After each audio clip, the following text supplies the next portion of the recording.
Hello students, I am Manju Chawla and this time I have come up with the second part of class 12 CBSE board Flamingo book lesson Lost Spring by Anees Jung. You know dear students, the title of the chapter Lost Spring is a metaphor used for loss of childhood of millions of child laborers in India. Spring is symbolic of joy, happiness, beauty and hope. Childhood can be called the spring of a man's life. As I have already explained about the author Anees Jung in my previous video, I would like to tell you now the message the author wants to give through this chapter. Actually, the author Anees Jung strives hard to eliminate child labor through her book.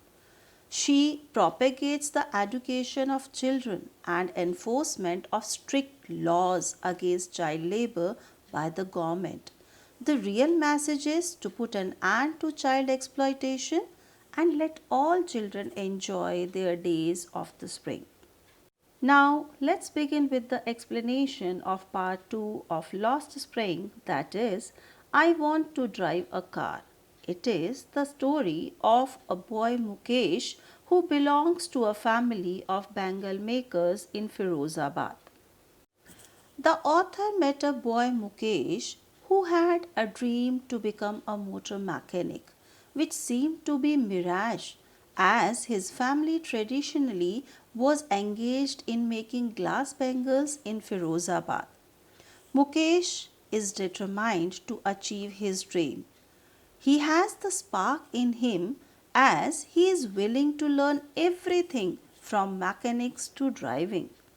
But on the other hand, his family is not ready to accept the inaptness of this industry, this profession, which harms them physically, not providing them enough resources to even eat to their satisfaction. They do not know that it is illegal for children like him to work. If the law is enforced, it would rescue around 20,000 children engaged in this work. The children who slog day and night, often losing the brightness of their eyes. One day, Mukesh proudly announces that his home is being rebuilt and volunteers to take the author home. Lanes stinking with choked garbage lead up to his home. They enter a half built shack. His elder brother's wife is cooking for the entire family.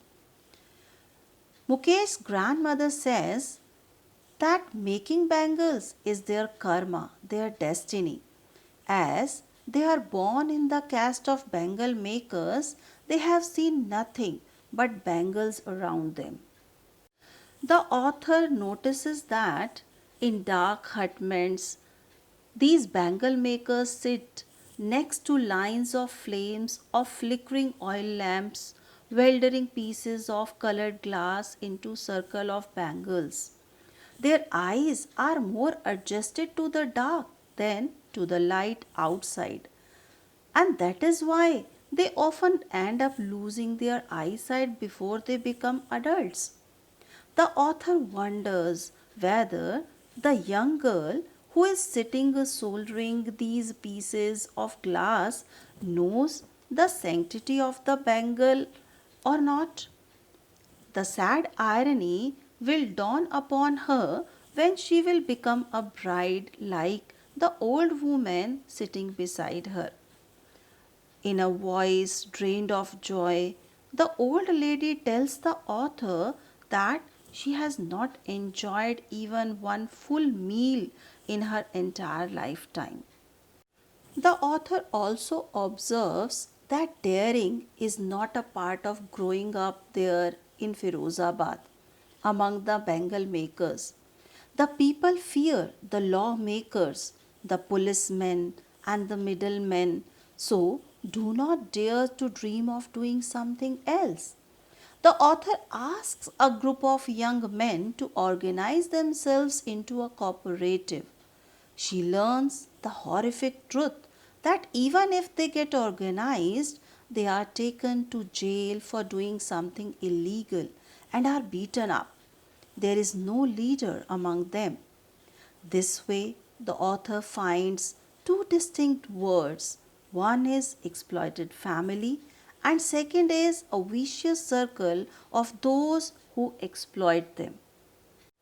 Whereas the author can see the spark in Mukesh as his dream of doing something different is still alive. He is willing to dare. Anis asks Mukesh if he also dreams of flying a plane. Mukesh replies in the negative.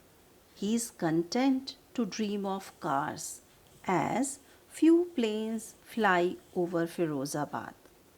So, this way, the second part narrates the miserable life of the Bengal makers in Firozabad.